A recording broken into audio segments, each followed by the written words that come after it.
आज हम आपका परिचय माँ से कराएंगे। मैया कहाँ से आई हो मेरी माँ? रेवाड़ी से आई हूँ, हरियाणा से। रेवाड़ी? हाँ जी। तो मैया आपके घर में कौन कौन है? बेटा बहू है। बेटा है? बेटा भी है, बहू भी है। एक लड़का पोता है, एक पोती है, 2 बाहर है। तो बेटा आपका है, बहू है, पोता है, हाँ। फिर भी आपको यहाँ रहना पड़ रहा है, क्यों? उसने दुकान मकान अपने नाम करवा ली और फिर उसके बाद में मेरे को मारी बहुत ज़्यादा। बासी आटा की रोटी दिया करती, बासी कुछ ही रोटी राटी दिया करती। मेरे बुखार हो गया, मैंने काम नहीं करूँ। उनकी रोटी सब्जी खूब। तो आपको बासी रोटी कौन देता था? बहू दिया करती। बहू? हाँ। उनकी तो बेटा रोकता नहीं कि माँ के साथ कैसा व्यवहार करे? नहीं, कुछ नहीं कह करता। उनको बर्तन मान दिया करती, रोटी बनाया करती, 3 टाइम बच्चों को पाया, बच्चों को नाश्ता बनाती, स्कूल जाते जब।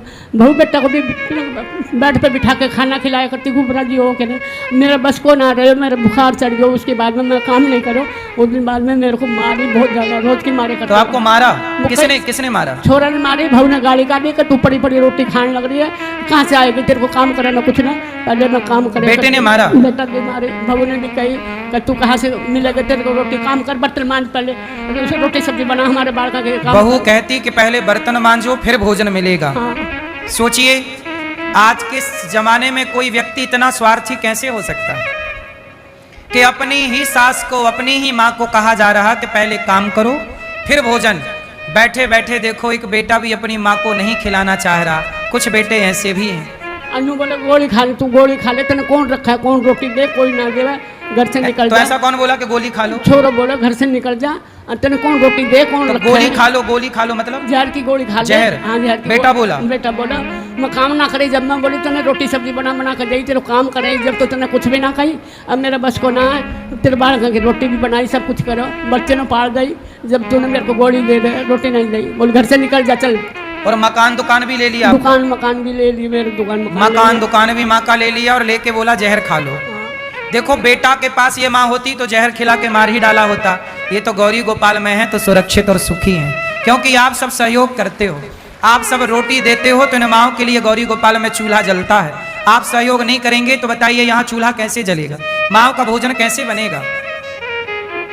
मैया मारी मेरे बीच में सिर लगे, मेरे इतना सारा टटोला हो गया, ऐसा धक्को दिया। कभी फोन ऑन आया बेटे का? 3 साल हो गए, कभी भी नहीं आया। आपको गौरी गोपाल में कितना टाइम हो गया? मेरे को 3 साल हो गया। 3 साल? हाँ, मेरे को कोई चीज की तरफ यहाँ कोई दिक्कत तो नहीं है? कोई दिक्कत नहीं है। हमने दूध, चाय, रोटी, सब्जी, फल फ्रूट सब कुछ मिलने लग रहा है। फिर आपको पूछते हो मैया क्या खाओगे, क्या करोगे, सबसे पहले हमें पूछते हैं, बाद में खाना खाते हो आप। सब कुछ, सब चीज़ें की मौज कर रखी है। आपको रहने के हमने कोई पैसे तो नहीं लिए? कुछ भी नहीं लिया बेटे, एक भी पैसा नहीं लिया हमारे लिए। तो 3 वर्ष से माँ है, बेटे ने एक बार भी फोन नहीं लगाया।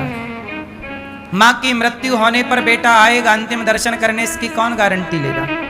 केवल माओ के जीते जी की सेवा नहीं मेरी माँ, जिन माओ की मृत्यु हो जाती है उनके बेटा उनका अंतिम दर्शन करने भी नहीं आते, तब उनकी 13वीं और उनका अंतिम सब कुछ यहीं होता है। ये दास अनिरुद्ध इन माओ का बेटा बनकर आप सबके सहयोग से सब कुछ करता है। इन माओ को बीमारी हो जाए तो दवाई, इन माओ को फ्री दवाई, फ्री इलाज, सब कुछ सेवा है। समय पर तेल, साबुन, मंजन, ब्रश, हर महीने माओ को साबुन तेल बांटा जाता है। कपड़े लत्ते सब कुछ तो चाहिए गृहस्थी में, पर सब चाहिए। और ये सब कैसे आएगा? आप सबके सहयोग से। ये दास अनिरुद्ध, यदि एक व्यक्ति खड़ा है ये सब कार्य करने के लिए, तो आप सब भी इस अच्छे कार्य में सहभागी जरूर बनिए, क्योंकि ये इच्छा भगवान की है। कुछ भक्तों ने मैया अब आप यहीं रहना मेरी माँ, ये दास आपका बेटा बनकर सदा आपकी सेवा करे।